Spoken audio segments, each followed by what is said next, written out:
Hey Bobcat fans, welcome back to OhioBobcatsHockey.com. I'm Justin Sampson, joined with Ryan Boyd. It's welcome back week for the Bobcats, welcome back week for all OU students, welcome back week for my partner, and welcome back to the grind that is this 2011-2012 season of Ohio hockey. And Ryan, you look at this first weekend, this first matchup for the Bobcats back at home at Byrd Arena this season.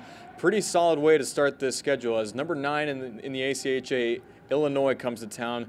Third in the CSCHL, right behind Ohio at the 2 spot, both looking up at Lindenwood right now. Ohio 1 point behind the Lions, while the Fighting Illini sits 7 points behind Lindenwood. So this is a crucial CSCHL matchup, and for Ohio that has played so well in the confines of Byrd Arena this season, this is a great way to start this portion of the schedule. Absolutely, Justin. The Bobcats have not lost a game here at Byrd Arena yet this season, but Illinois is going to be a very tough test. Illinois does a lot of things well. They have a good offense, a very balanced offense. Not one player on their team has scored more than 20 points this year, but they have a lot of guys that can put the puck in the net. But also on defense, their top goaltender, he started 15 of their 17 games. This guy's only allowing about 2.5 goals a game, which is amongst the best in the ACHA, so they can do it all in all parts of the ice.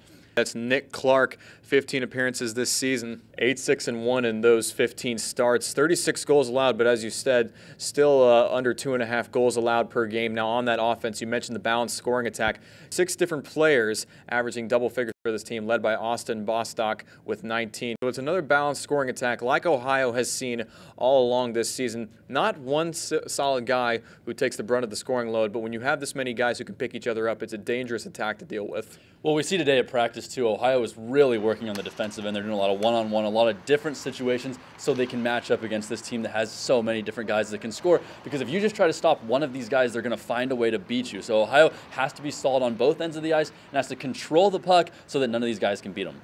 Now for the flip side for the Bobcats, one of the main storylines this fall portion of the schedule was the injury situation. No team maybe in the CSCHL needed this winter break more than the Bobcats. Now you can get guys who have been a little banged up, guys who have worn the red shirt, guys like Tyler Pillmore, who even wore it for a week, guys like Craig Myeroff, Nick Rostek, all trying to get back to 100%.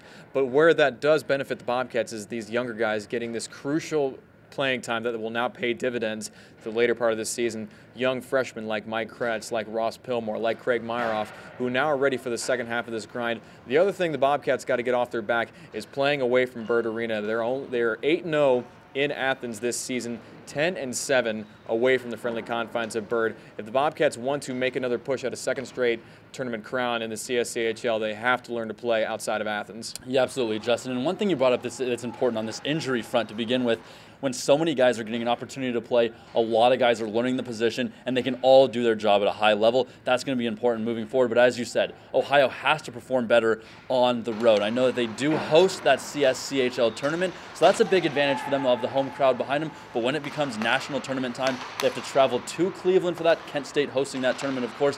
They have to be able to win a number of games in a row if they're going to be the tournament champion.